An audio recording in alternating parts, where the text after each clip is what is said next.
ایک تقریر تھی جو لاہور میں شیعہ سنی حضرات کی ایک مشترکہ نشست میں کی گئی تھی، جو ماہنامہ ترجمہ القرآن لاہور کی اشاعت ماہ جولائی 1960 میں شائع ہوئی۔ اسے افادہ عام کی خاطر کتابی شکل میں پیش کیا گیا۔ مقصد شہادت۔ ہر سال محرم میں کروڑوں مسلمان شیعہ بھی اور سنی بھی امام حسین رضی اللہ عنہ کی شہادت پر اپنے رنج و غم کا اظہار کرتے ہیں، لیکن افسوس ہے کہ ان غم گساروں میں سے بہت ہی کم لوگ اس مقصد کی طرف توجہ کرتے ہیں جس کے لیے امام نے نہ صرف اپنی جان عزیز قربان کی بلکہ اپنے کنبے کے بچوں کو کٹوا دیا۔ کسی شخص کی مظلومانہ شہادت پر اس کے اہل خاندان کا اور اس خاندان سے محبت و عقیدت یا ہمدردی رکھنے والوں کا اظہار غم کرنا تو ایک فطری بات ہے۔ ایسا رنج و غم دنیا کے ہر خاندان اور اس سے تعلق رکھنے والوں کی طرف سے ظاہر ہوتا ہے۔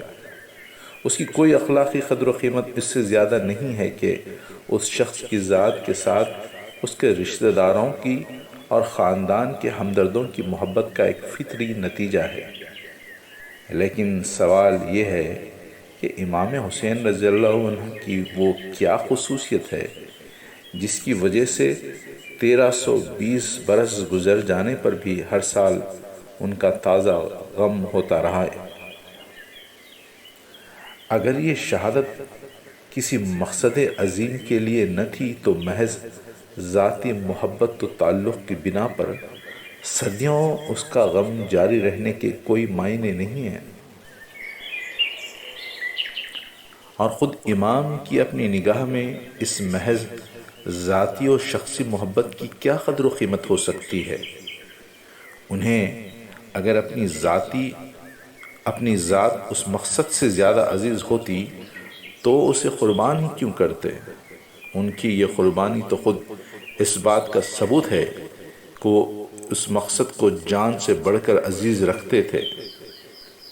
لہٰذا اگر ہم اس مقصد کے لیے کچھ نہ کریں بلکہ اس کے خلاف کام کرتے رہیں تو محض ان کی ذات کے لیے گریہ و زاری کر کے اور ان کے قاتلوں پر لعن طعن کر کے قیامت کے روز نہ تو ہم امام ہی سے کسی داد کی امید رکھ سکتے ہیں اور نہ یہ توقع رکھ سکتے ہیں کہ ان کا خدا اس کی کوئی قدر کرے گا۔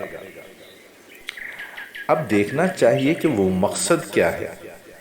کیا امام تخت و تاج کے لیے اپنے کسی ذاتی استحقاق کا دعویٰ رکھتے تھے اور اس کے لیے انہوں نے سر دھڑ کی بازی لگائی؟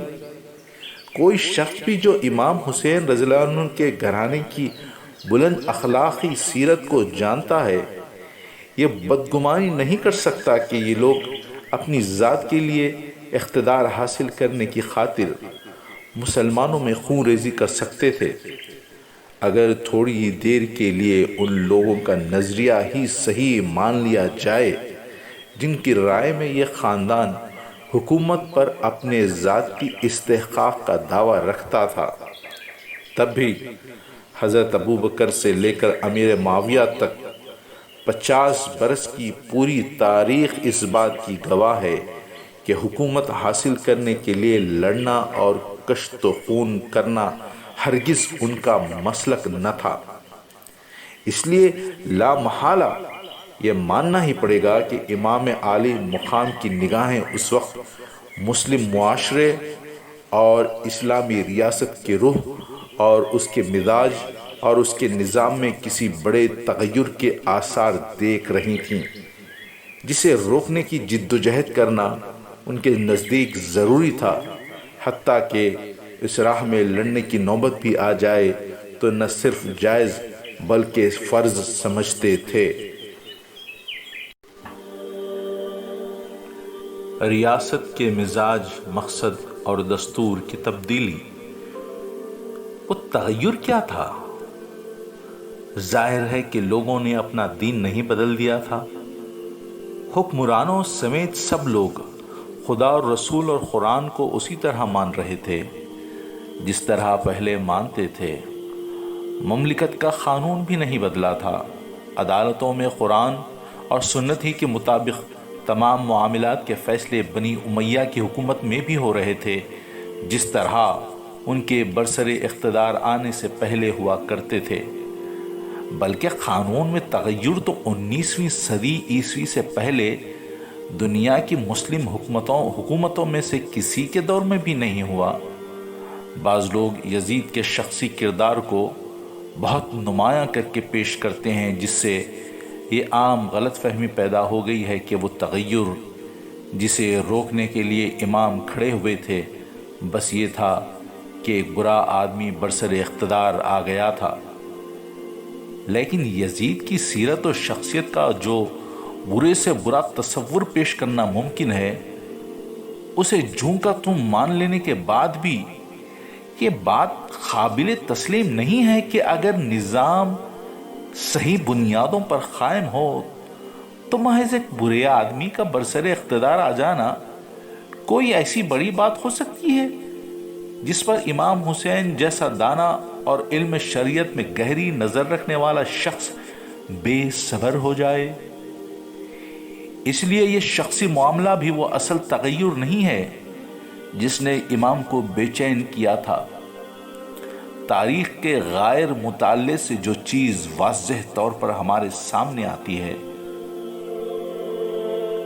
وہ یہ ہے کہ یزید کی ولی عہدی اور پھر اس کی تخت نشینی سے دراصل جس خرابی کی ابتدا ہو رہی تھی وہ اسلامی ریاست کے دستور اور اس کے مزاج اور اس کے مقصد کی تبدیلی تھی۔ اس تبدیلی کے پورے نتائج اگرچہ اس وقت سامنے نہ آئے تھے، لیکن ایک صاحب نظر آدمی گاڑی کا رخ تبدیل ہوتے ہی یہ جان سکتا ہے کہ اب اس کا راستہ بدل رہا ہے اور جس راہ پر یہ مڑ رہی ہے وہ آخرکار اسے کہاں لے جائے گا۔ یہی رخ کی تبدیلی تھی جسے امام نے دیکھا اور گاڑی کو پھر سے صحیح پٹری پر ڈالنے کے لیے اپنی جان لڑا دینے کا فیصلہ کیا۔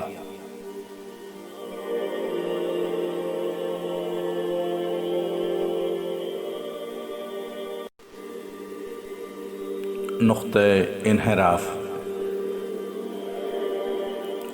اس چیز کو ٹھیک سمجھنے کے لیے ہمیں دیکھنا چاہیے کہ رسول اللہ صلی اللہ علیہ وسلم اور خلفائے راشدین کی سربراہی میں ریاست کا جو نظام 40 سال تک چلتا رہا تھا اس کے دستور کی بنیادی خصوصیات کیا تھیں، اور یزید کی ولی عہدی سے مسلمانوں میں جس دوسرے نظام ریاست کا آغاز ہوا اس کے اندر کیا خصوصیات دولت بنی امیہ و بنی عباس اور بعد کی بادشاہیوں میں ظاہر ہوئی۔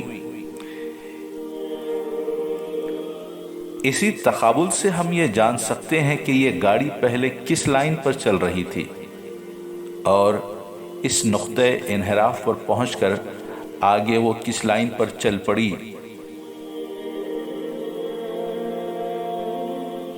اور اسی تقابل سے ہم یہ سمجھ سکتے ہیں کہ جس شخص نے رسول اللہ صلی اللہ علیہ وسلم اور سیدہ فاطمہ رضی اللہ عنہا اور حضرت علی رضی اللہ عنہ کی آغوش میں تربیت پائی تھی اور جس نے صحابہ کی بہترین سوسائٹی میں بچپن سے بڑھاپے تک کی منزلیں طے کی تھیں، وہ کیوں اس نقطہ انحراف کے سامنے آتے ہی گاڑی کو اس نئی لائن پر جانے سے روکنے کے لیے کھڑا ہو گیا، اور کیوں اس نے اس بات کی بھی پرواہ نہ کی کہ اس زوردار گاڑی کا رخ موڑنے کے لیے اس کے آگے کھڑے ہو جانے کا کیا نتیجہ ہو سکتا ہے۔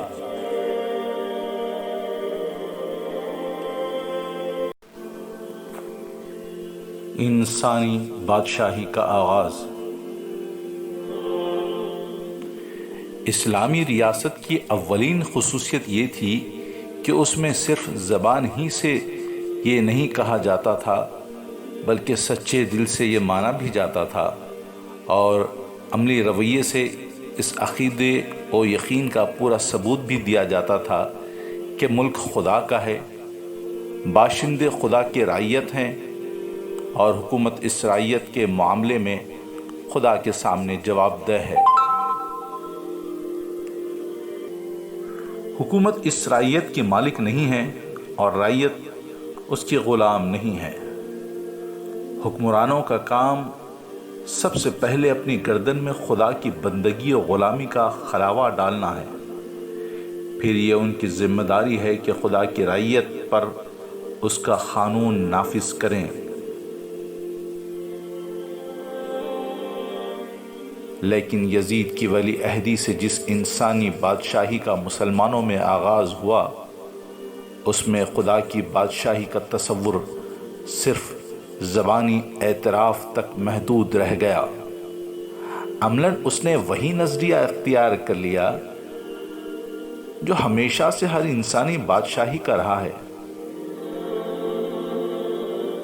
یعنی ملک بادشاہ اور شاہی خاندان کا ہے اور وہ رعیت کی جان، مال، آبرو، ہر چیز کا مالک ہے۔ خدا کا قانون ان بادشاہتوں میں نافذ ہوا بھی تو صرف عوام پر ہوا۔ بادشاہ اور ان کے خاندان اور امراء اور حکام زیادہ تر اس سے مستثنی ہی رہے۔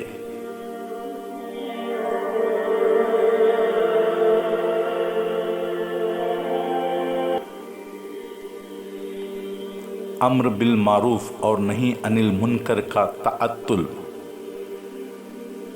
اسلامی ریاست کا مقصد خدا کی زمین میں ان نیکیوں کو قائم کرنا اور فروغ دینا ہے جو خدا کو محبوب ہیں،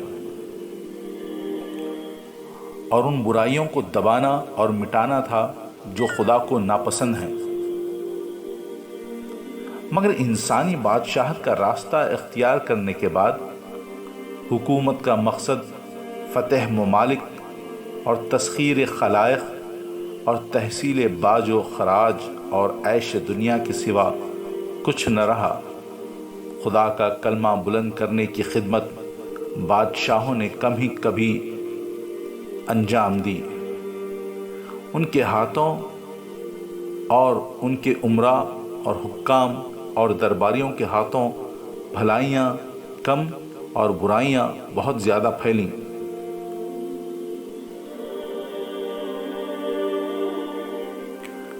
بھلائیوں کے فروغ اور برائیوں کی روک تھام اور اشاعت دین اور علوم اسلامی کی تحقیق و تدوین کے لیے جن اللہ کے بندوں نے کام کیا، انہیں حکومتوں سے مدد ملنی تو درکنار، اکثر وہ حکمرانوں کے غضب ہی میں گرفتار رہے اور اپنا کام وہ ان کی مزاحمتوں کی علل رغم ہی کرتے رہے۔ ان کی کوششوں کے برعکس حکومتوں اور ان کے حکام و متوسلین کی زندگیوں اور پالیسیوں کے اثرات مسلم معاشرے کو پیہم اخلاقی زوال ہی کی طرف لے جاتے رہے۔ حد یہ ہے کہ ان لوگوں نے اپنے مفاد کی خاطر اسلام کی اشاعت میں رکاوٹیں ڈالنے سے بھی دریغ نہ کیا، جس کی بدترین مثال بنو امیہ کی حکومت میں نو مسلموں پر جزیہ لگانے کی صورت میں ظاہر ہوئی۔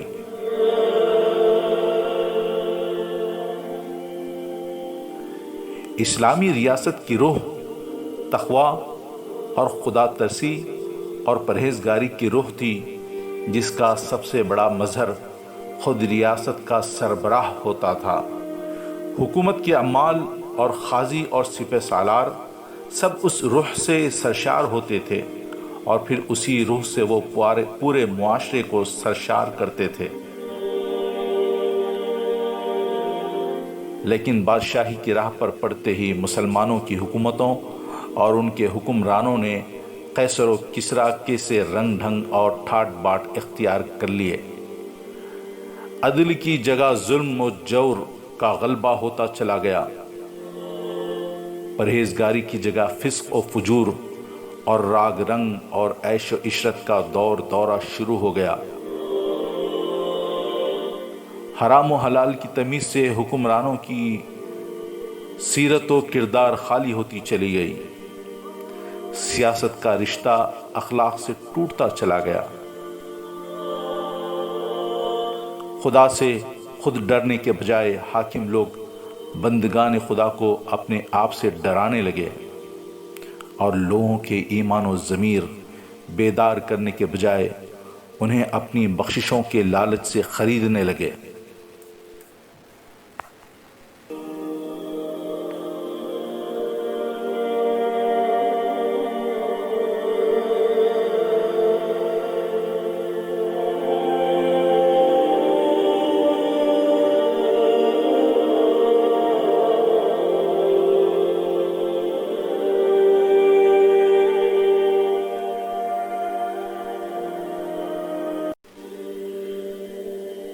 اسلامی دستور کے بنیادی اصول، یہ تو تھا روح و مزاج، مقصد اور نظریے کا تغیر۔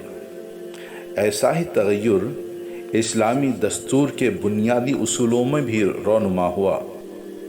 اس دستور کے 7 اہم ترین اصول تھے جن میں سے ہر ایک کو بدل ڈالا گیا۔ پہلا، آزادانہ انتخاب۔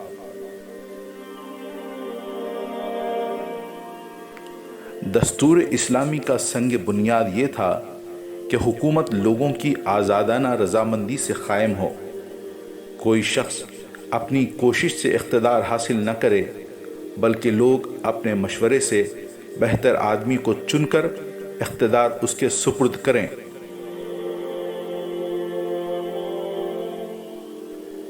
بیعت اقتدار کا نتیجہ نہ ہو بلکہ اس کا سبب ہو۔ بیعت حاصل ہونے میں آدمی کسی کوشش یا سازش کا دخل نہ ہو۔ لوگ بیعت حاصل کرنے یا نہ کرنے کے معاملے میں پوری طرح آزاد ہوں۔ جب تک کسی شخص کو بیعت حاصل نہ ہو وہ برسر اقتدار نہ آئے، اور جب لوگوں کا اعتماد اس پر سے اٹھ جائے تو وہ اقتدار سے چمٹا نہ رہے۔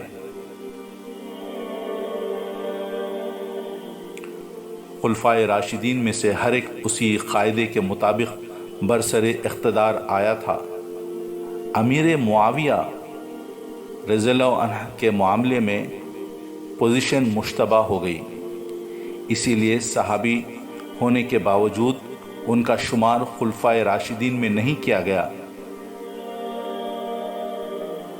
لیکن آخرکار یزید کی ولی عہدی وہ انقلابی کارروائی ثابت ہوئی جس نے اس قاعدے کو الٹ کر رکھ دیا۔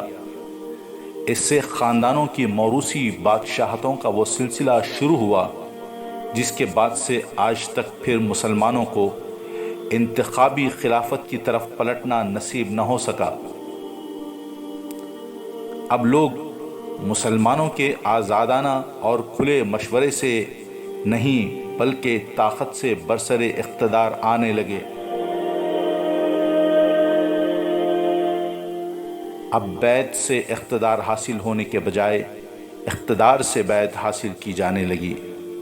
اب بیعت کرنے یا نہ کرنے میں لوگ آزاد نہ رہے، اور بیعت کا حاصل ہونا اقتدار پر قائم رہنے کے لیے شرط نہ رہا۔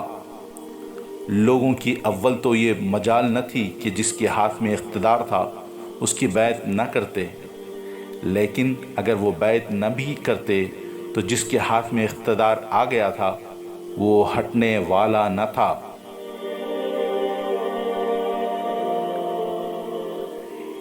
اسی جبری بیعت کو کالعدم قرار دینے کا قصور جب منصور عباسی کے زمانے میں امام ملک رحمۃ اللہ علیہ سے سرزد ہوا تو ان کی پیٹھ پر کوڑے برسائے گئے اور ان کے ہاتھ شانوں سے اکھڑوا دیے گئے۔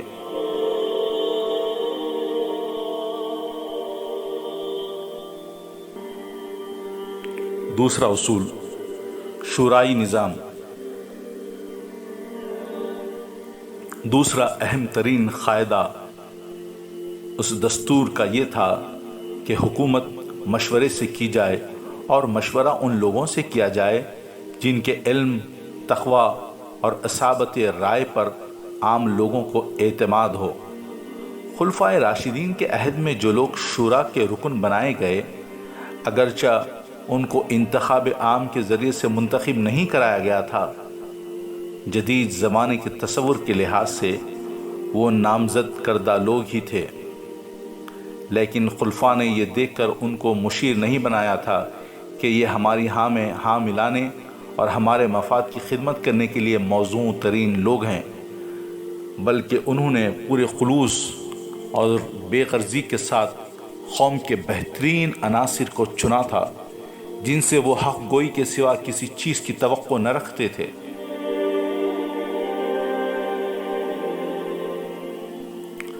جن سے یہ امید تھی کہ وہ ہر معاملے میں اپنے علم و ضمیر کے مطابق بالکل صحیح ایماندارانہ رائے دیں گے، جن سے کوئی شخص بھی یہ اندیشہ نہ رکھتا تھا کہ وہ حکومت کو کسی غلط راہ پر جانے دیں گے۔ اگر اس وقت ملک میں آج کل کے طریقے کے مطابق انتخابات بھی ہوتے تو عام مسلمان انہی لوگوں کو اپنے اعتماد کا مستحق قرار دیتے، لیکن شاہی دور کا آغاز ہوتے ہی شورا کا یہ طریقہ بدل گیا۔ اب بادشاہ استبداد اور مطلق العنانی کے ساتھ حکومت کرنے لگے۔ اب شاہزادے اور خوشامدی اہل دربار اور صوبوں کے گورنر اور فوجوں کے سپہ سالار ان کی کونسل کے ممبر تھے۔ اب وہ لوگ ان کے مشیر تھے جن کے معاملے میں اگر قوم کی رائے لی جاتی تو اعتماد کے ایک ووٹ کے مقابلے میں لعنت کے 1000 ووٹ آتے، اور اس کے برعکس وہ حق شناس و حق گو اہل علم و تقوی جن پر قوم کو اعتماد تھا، وہ بادشاہوں کی نگاہ میں کسی اعتماد کے مستحق نہ تھے، بلکہ الٹے معتوب یا کم از کم مشتبہ تھے۔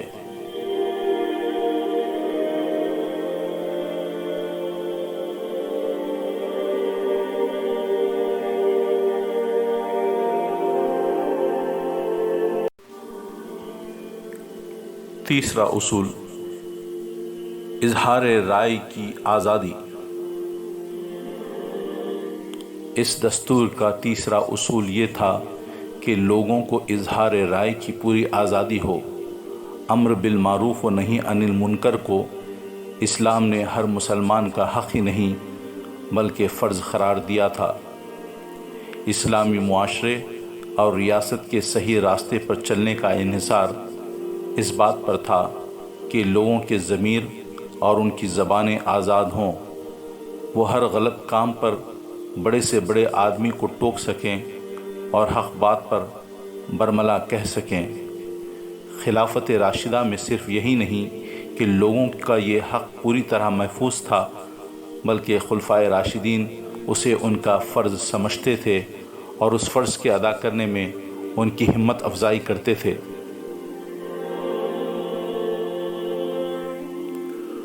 ان کی مجلس شورا کے ممبروں ہی کو نہیں، قوم کے ہر شخص کو بولنے اور ٹوکنے اور خود خلیفہ سے باز پرس کرنے کی مکمل آزادی تھی، جس کے استعمال پر لوگ ڈانٹ اور دھمکی سے نہیں بلکہ داد اور تعریف سے نوازے جاتے تھے۔ یہ آزادی ان کی طرف سے کوئی عطیہ اور بخشش نہ تھی جس کے لیے وہ قوم پر اپنا احسان جتاتے، بلکہ یہ اسلام کا عطا کردہ ایک دستوری حق تھا۔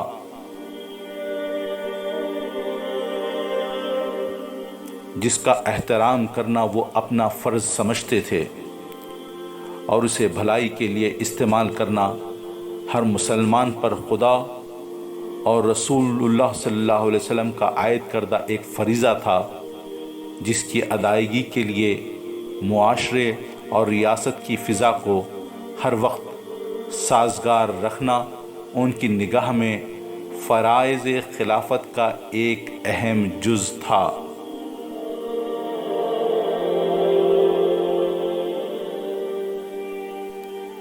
لیکن بادشاہی دور کا آغاز ہوتے ہی ضمیروں پر خفل چڑھا دیے گئے اور منہ بند کر دیے گئے۔ اب قاعدہ یہ ہو گیا ہے کہ زبان کھولو تو تعریف میں کھولو، ورنہ چپ رہو۔ اور اگر تمہارا ضمیر ایسا زور آور ہے کہ حق گوئی سے تم باز نہیں رہ سکتے تو قید یا قتل کے لیے تیار ہو جاؤ۔ یہ پالیسی رفتہ رفتہ مسلمانوں کو پست ہمت، بزدل اور مصلحت پرست بناتی چلی گئی۔ خطرہ مول لے کر سچی بات کہنے والے ان کے اندر کم از کم ہوتے چلے گئے۔ خوشامد اور چاپلوسی کی قیمت مارکیٹ میں چڑھتی اور حق پرستی اور راست بازی کی قیمت گرتی چلی گئی۔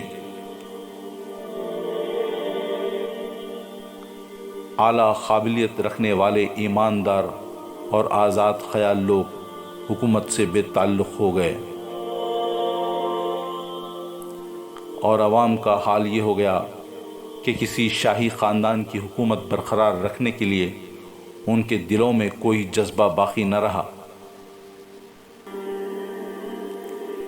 ایک کو ہٹانے کے لیے جب دوسرا آیا تو انہوں نے مدافعت میں انگلی تک نہ ہلائی، اور گرنے والا جب گرا تو انہوں نے ایک لات اور رسید کر کے اسے زیادہ گہرے گڑھے میں پھینکا۔ حکومتیں جاتی اور آتی رہیں، مگر لوگوں نے تماشائی سے بڑھ کر اس آمد و رفت کے منظر سے کوئی دلچسپی نہ لی۔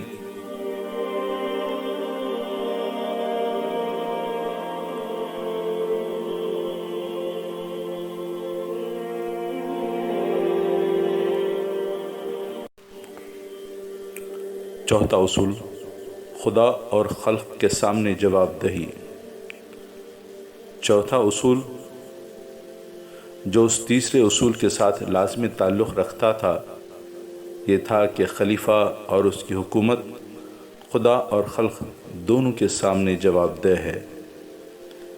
جہاں تک خدا کے سامنے جواب دہی کا تعلق ہے، اس کے شدید احساس سے خلفائے راشدین پر دن کا چین اور رات کا آرام حرام ہو گیا تھا،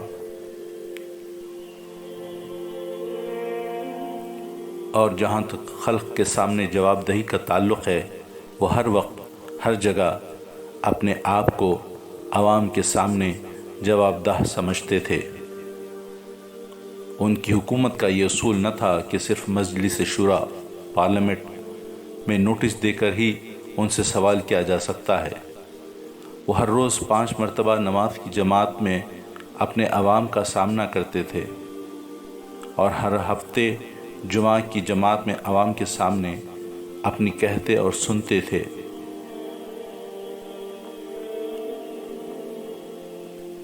وہ شب و روز بازاروں میں کسی باڈی گارڈ کے بغیر اور کسی ہٹو بچوں کی آواز کے بغیر عوام کے درمیان چلتے پھرتے تھے۔ ان کے گورنمنٹ ہاؤس یعنی ان کے کچے مکان کا دروازہ ہر شخص کے لیے کھلا تھا اور ہر ایک ان سے مل سکتا تھا۔ ان سب مواقع پر ہر شخص ان سے سوال کر سکتا تھا اور جواب طلب کر سکتا تھا۔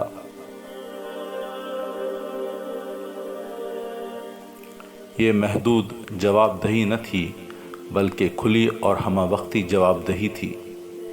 یہ نمائندوں کے واسطے سے نہ تھی بلکہ پوری قوم کے سامنے براہ راست تھی۔ وہ عوام کی مرضی سے برسر اقتدار آئے تھے اور عوام کی مرضی انہیں ہٹا کر دوسرا خلیفہ ہر وقت لا سکتی تھی۔ اس لیے نہ تو انہیں عوام کا سامنا کرنے میں کوئی خطرہ محسوس ہوتا تھا اور نہ اقتدار سے محروم ہونا ان کی نگاہ میں کوئی خطرہ تھا کہ وہ اس سے بچنے کی کبھی فکر کرتے۔ لیکن بادشاہی دور کے آتے ہی جواب دہ حکومت کا تصور ختم ہو گیا۔ خدا کے سامنے جواب دہی کا خیال چاہے زبانوں پر رہ گیا ہو مگر عمل میں اس کے آثار کم ہی نظر آتے ہیں۔ رہی خلق کے سامنے جواب دہی تو کون مائی کا لال تھا جو ان سے جواب طلب کر سکتا؟ وہ اپنی قوم کے فاتح تھے، مفتوحوں کے سامنے کون فاتح جواب دہ ہوتا ہے؟ وہ طاقت سے برسر اقتدار آئے تھے اور ان کا نعرہ یہ تھا کہ جس میں طاقت ہو وہ ہم سے اقتدار چھین لے۔ ایسے لوگ عوام کا سامنا کب کیا کرتے ہیں اور عوام ان کے قریب کہاں پھٹک سکتے تھے؟ وہ نماز بھی پڑھتے تھے تو نتھو خیرے کے ساتھ نہیں، بلکہ اپنے محلوں کی محفوظ مسجدوں میں یا باہر اپنے نہایت قابل اعتماد محافظوں کی جھرمٹ میں۔ ان کی سواریاں نکلتی تھیں تو آگے اور پیچھے مسلح دستے ہوتے تھے اور راستے صاف کر دی جاتے تھے۔ عوام کی اور ان کی مٹ بھیڑ کسی جگہ ہوتی ہی نہ تھی۔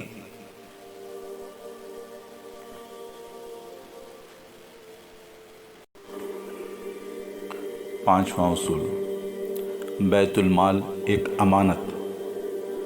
پانچواں اصول اسلامی دستور کا یہ تھا کہ بیت المال خدا کا مال اور مسلمانوں کی امانت ہے، جس میں کوئی چیز حق کی راہ کے سوا کسی دوسری راہ سے آنی نہ چاہیے، اور جس میں سے کوئی چیز حق کے سوا کسی دوسری راہ میں جانی نہ چاہیے۔ خلیفہ کا حق اس مال میں اتنا ہی ہے جتنا قرآن کی روح سے مال یتیم میں اس کے ولی کا ہوتا ہے کہ من کانا غنیًا فلیستعفف ومن کانا فقیراً فلیأکل بالمعروف۔ جو اپنے ذاتی ذرائع آمدنی اپنی ضرورت بھر رکھتا ہو وہ اس مال سے تنخواہ لینے ہوئے شرم کرے، اور جو واقعی حاجت مند ہو وہ اتنی تنخواہ لے جسے ہر معقول آدمی مبنی بر انصاف مانے۔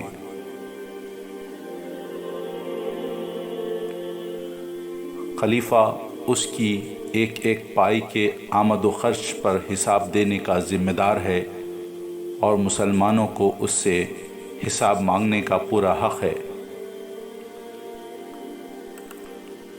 خلفائے راشدین نے اس اصول کو بھی کمال درجہ دیانت اور حق شناسی کے ساتھ برت کر دکھایا۔ ان کے خزانے میں جو کچھ بھی آتا تھا ٹھیک ٹھیک اسلامی قانون کے مطابق آتا تھا، اور اس میں سے جو کچھ خرچ ہوتا تھا بالکل جائز راستوں میں ہوتا تھا۔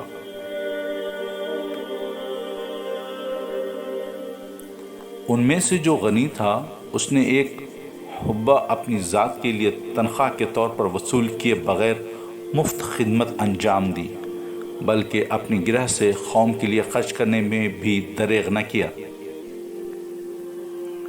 اور جو تنخواہ کے بغیر ہمہ وقتی خدمت گار نہ بن سکتے تھے، انہوں نے اپنی ضروریات زندگی کے لیے اتنی کم تنخواہ لی کہ ہر معقول آدمی اسے انصاف سے کم ہی مانے گا۔ زیادہ کہنے کی جرات ان کا دشمن بھی نہیں کر سکتا۔ پھر اس خزانے کی آمد و خرچ کا حساب ہر وقت ہر شخص مانگ سکتا تھا، اور وہ ہر وقت ہر شخص کے سامنے حساب دینے کے لیے تیار تھے۔ ان سے ایک عام آدمی بھرے مجمع میں پوچھ سکتا تھا کہ خزانے میں یمن سے جو چادریں آئی ہیں ان کا طول و عرض تو اتنا نہ تھا کہ جناب کا یہ لمبا کرتا بن سکے۔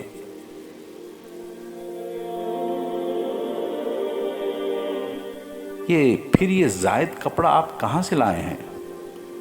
مگر جب خلافت بادشاہی میں تبدیل ہوئی تو خزانہ خدا اور مسلمانوں کا نہیں بلکہ بادشاہ کا مال تھا۔ ہر جائز و ناجائز راستے سے اس میں دولت آتی تھی، اور ہر جائز و ناجائز راستے میں بے غل و غش صرف ہوتی تھی۔ کسی کی مجال نہ تھی کہ اس کے حساب کا سوال اٹھا سکے۔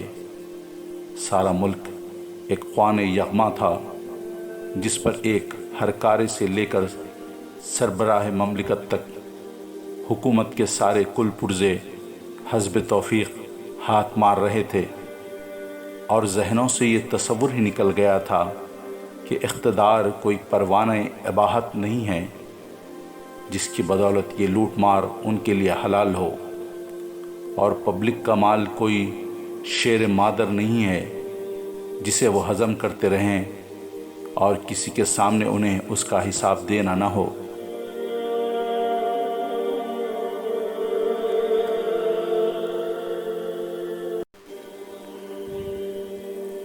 اصول نمبر 6، قانون کی حکومت۔ چھٹا اصول اس دستور کا یہ تھا کہ ملک میں قانون یعنی خدا اور رسول کے قانون کی حکومت ہونی چاہیے، کسی کو قانون سے بالاتر نہ ہونا چاہیے، کسی کو قانون کے حدود سے باہر جا کر کام کرنے کا حق نہ ہونا چاہیے۔ ایک عام آدمی سے لے کر سربراہ مملکت تک سب کے لیے ایک ہی قانون ہونا چاہیے اور سب پر اسے بے لاگ طریقے سے نافذ ہونا چاہیے، اور عدالتوں کو انصاف کرنے کے لیے ہر دباؤ سے بالکل آزاد ہونا چاہیے۔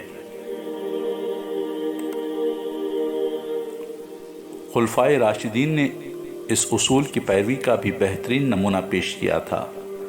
بادشاہوں سے بڑھ کر اقتدار رکھنے کے باوجود وہ قانون الہی کی بندشوں میں جکڑے ہوئے تھے۔ نہ ان کی دوستی اور رشتہ داری قانون کی حد سے نکل کر کسی کو کچھ نفع پہنچا سکتی تھی، اور نہ ان کی ناراضی کسی کو قانون کے خلاف کوئی نقصان پہنچا سکتی تھی۔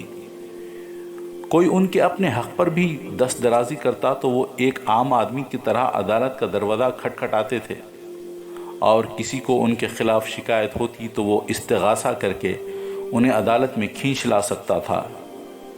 اسی طرح انہوں نے اپنی حکومت کے گورنروں اور سپہ سالاروں کو بھی قانون کی گرفت میں کس رکھا تھا۔ کسی کی مجال نہ تھی کہ عدالت کے کام میں کسی قاضی پر اثر انداز ہونے کا خیال بھی کرتا۔ کسی کا یہ مرتبہ نہ تھا کہ قانون کی حد سے قدم باہر نکال کر مواخذے سے بچ جاتا، لیکن خلافت سے بادشاہی کی طرف انتقال واقع ہوتے ہی اس قاعدے کے بھی چیتڑے اڑ گئے۔ اب بادشاہ اور شاہزادے اور امرا اور حکام اور سپہ سالار ہی نہیں، شاہی محلات کے منہ چڑھے لونڈی غلام تک قانون سے بالاتر ہو گئے۔ لوگوں کی گردنیں اور پیٹھیں اور مال اور آبروئیں سب ان کے لیے مباح ہو گئیں۔ انصاف کے دو معیار بن گئے، ایک کمزور کے لیے اور دوسرا طاقتور کے لیے۔ مقدمات میں عدالتوں پر دباؤ ڈالے جانے لگے اور بے لاگ انصاف کرنے والے قاضیوں کی شامت آنے لگی، حتیٰ کہ خدا ترس فخاں نے عدالت کی کرسی پر بیٹھنے کی بجائے کوڑے کھانا اور قید ہو جانا زیادہ قابل ترجیح سمجھا، تاکہ وہ ظلم و جور کے آلے کار بن کر خدا کے عذاب کے مستحق نہ بنے۔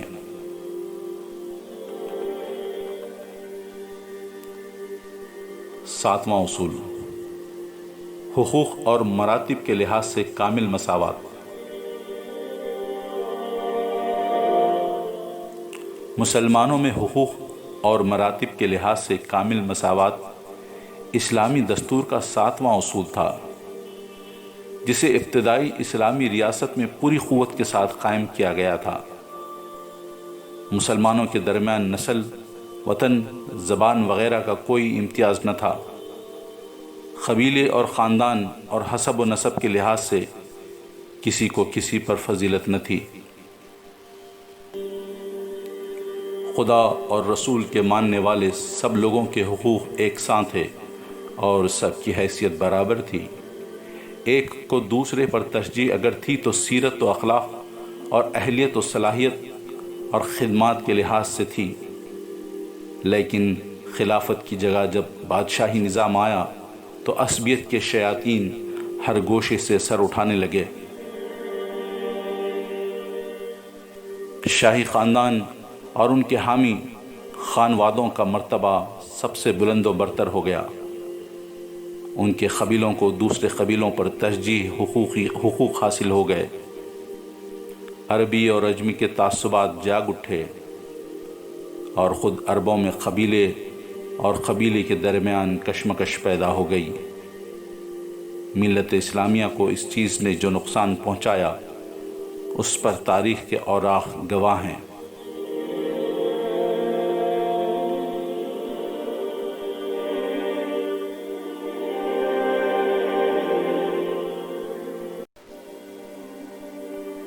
امام حسین رضی اللہ عنہ کا مومنانہ کردار۔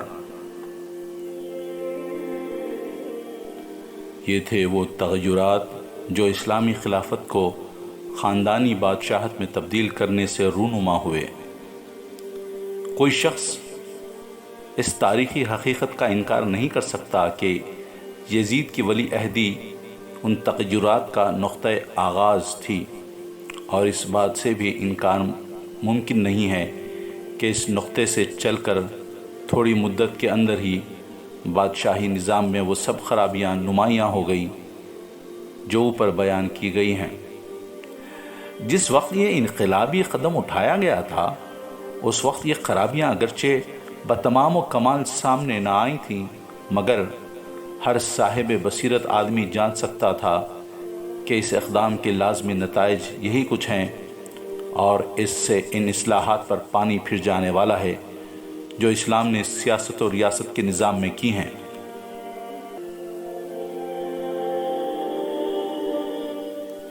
اسی لیے امام حسین رضی اللہ عنہ اس پر صبر نہ کر سکے، اور انہوں نے فیصلہ کیا کہ جو بدتر سے بدتر نتائج بھی انہیں ایک مضبوط جماعی صورت کے خلاف اٹھنے میں بھگتنا پڑیں، ان کا خطرہ مول لے کر بھی انہیں اس انقلاب کو روکنے کی کوشش کرنی چاہیے۔ اس کوشش کا جو انجام ہوا وہ سب کے سامنے ہے، مگر امام نے اس عظیم خطرے میں کود کر اور مردانہ وار اس کے نتائج کو انگیز کر کے جو بات ثابت کی وہ یہ تھی کہ اسلامی ریاست کی بنیادی خصوصیات امت مسلمہ کا وہ بیش قیمہ سرمایہ ہیں جسے بچانے کے لیے ایک مومن اپنا سر بھی دے دے اور اپنے بال بچوں کو بھی کٹوا بیٹھے تو اس مقصد کے مقابلے میں یہ کوئی مہنگا سودا نہیں ہے، اور ان خصوصیات کے مقابلے میں وہ دوسرے تغیرات جنہیں اوپر نمبر وار گنایا گیا ہے دین اور ملت کے لیے وہ آفت عظمیٰ ہیں جسے روکنے کے لیے ایک مومن کو اگر اپنا سب کچھ قربان کر دینا پڑے تو اس میں دریغ نہ کرنا چاہیے۔